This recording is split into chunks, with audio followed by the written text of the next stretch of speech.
News Update Media Lingkar Indonesia bersama saya Imam Trikarso Hadi. Presiden Joko Widodo mengungkapkan bahwa lembaga-lembaga internasional melaporkan bahwa 66 negara berada dalam posisi rentan kolaps, di mana sekarang ini 345 juta orang di 82 negara menderita kekurangan akut dan kelaparan. Saat ini sudah 28 negara antri sebagai pasien IMF. Inilah krisis real dunia, artinya pandemi yang menjadi krisis global menyebabkan perekonomian dunia ambruk, belum lagi ditambah krisis perang Rusia dengan Ukraina yang tidak akan usai dalam waktu dekat. Ini pula yang menyebabkan ketidakpastian ekonomi global, di mana diantaranya ditandai dengan sebagian negara Eropa sudah masuk resesi. Kemudian masuk winter, mereka akan kesulitan mendapatkan pemanas dari gas, sehingga posisi negara-negara di dunia dalam keadaan yang sangat tidak mudah. Hal tersebut disampaikan oleh Presiden Joko Widodo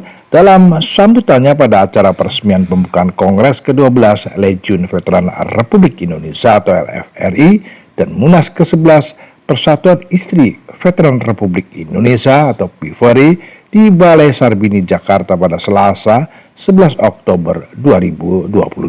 Indonesia sendiri menurut Presiden termasuk negara yang pertumbuhan ekonominya dalam situasi sulit sekarang ini sebagai yang terbaik di dunia. Untuk itu Presiden berkeyakinan bahwa Indonesia akan masuk ke dalam negara dengan ekonomi paling besar di dunia. Hal tersebut bisa dicapai jika seluruh pihak tetap menjaga konsistensi dalam melakukan transformasi untuk mengelola potensi dan kekayaan alam yang dimiliki Indonesia. Berikut laporan selengkapnya. Situasi saat ini adalah situasi yang tidak mudah, situasi yang sangat-sangat sulit untuk semua negara. Lembaga-lembaga internasional menyampaikan 66 negara berada pada posisi yang rentan untuk kolaps. Saat ini 345 juta orang di 82 negara menderita kekurangan akut dan kelaparan. Artinya ada krisis pangan. Tadi pagi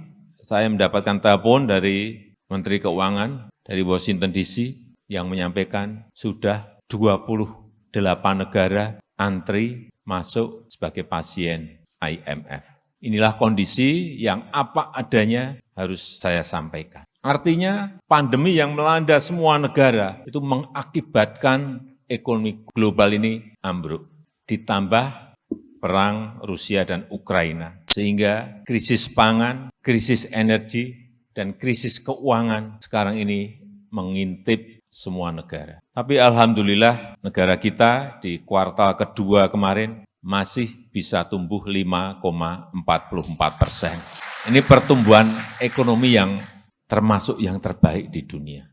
Karena hal-hal yang fundamental, reformasi struktural, reformasi birokrasi terus kita jalankan.